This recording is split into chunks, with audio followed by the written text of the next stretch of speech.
sister and daughter, your wife, the Dane of Abo, my very good friend, our brother from Uganda, I salute you, the Chief of Defense Staff, I welcome you, our former First Lady, Sister Patience, you're welcome. I greet everybody. I greet everybody. Let me start by thanking the Olu of Wari for this initiative. This is something that is very close to my heart, Africa. Africa is just one continent divided by Europeans many years ago. I'm sure you know how they partitioned Africa alongside economic interests. And we have remained so, regardless of the fact that Africa has so much to offer itself. There are no natural resources that you can find anywhere else in the world that we do not have in Africa. None. But we have remained perpetually poor. Why is it so? Simply, look, I know I've been told I have only 5 minutes, so I'm going to tell you what I think that we should do in Africa. I'll just go straight to the solutions instead of crying about the problems. The solutions. Number one solution for me is that we must lower the barriers in Africa. All the borders must be free for movement of Africans across Africa.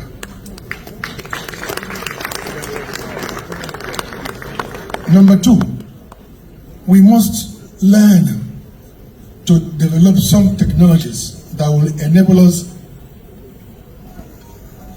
to refine, to manufacture. We cannot, at this day and age, expect all our raw materials to be exported to Europe and America, where they are processed and then sent back to us at a huge cost. So we must learn how to produce, refine, and manufacture our raw materials. We have everything. We have everything.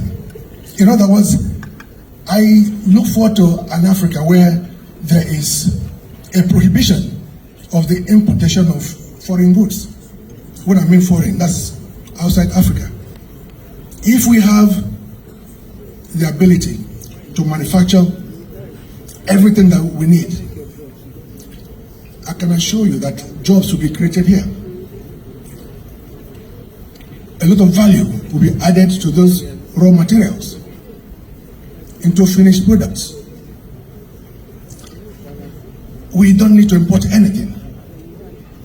All we need is the third item, which is intertrade between countries in Africa. I don't know how many or how much trade we have between Nigeria and Uganda, or between Nigeria and Morocco, or between Kenya and Ghana. We rather trade, just as the Chief of Defense Staff said. We do not trade with other countries in Africa, but we have to focus on inter-African trade. That is so important. Then the next number 5, I think, is culture. Our cultures are so enduring. All we need to do is to appreciate our culture, be proud of our culture, the traditional institutions, our African clothes, our food, our music, they're all part of the African heritage that we must appreciate. Then, of course, the more contentious issue is this. We need to have an African currency, African money, that will enable us, to trade amongst ourselves. We don't need dollar, believe me. We don't need euro. We need an African currency that will enable us to trade amongst ourselves. So if you have an afro. For example, like in Europe. In Europe, they have euro, as you know. So wherever you are in Europe, you just have euro. You move around. You don't even know when you cross borders because you have that single currency. So we need that in Africa. And of course, we need an African language. You know, we have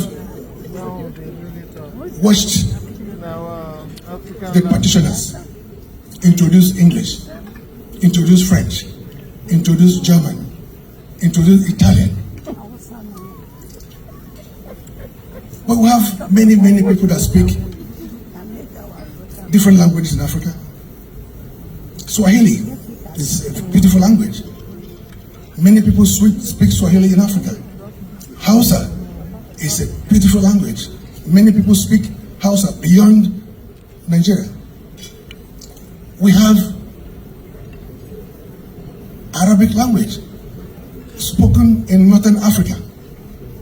Many people speak Arabic language. We have Yoruba spoken across West Africa. But you see, all this will require political leadership to put in place. That's what we need. We just need a very strong political leadership that will put Africa first, put our people first. It is not about Europe, it's not about UK or America. We must have leaders who are benevolent, who will say, look, I want to work for Africa. I want to create a new Africa. And these are the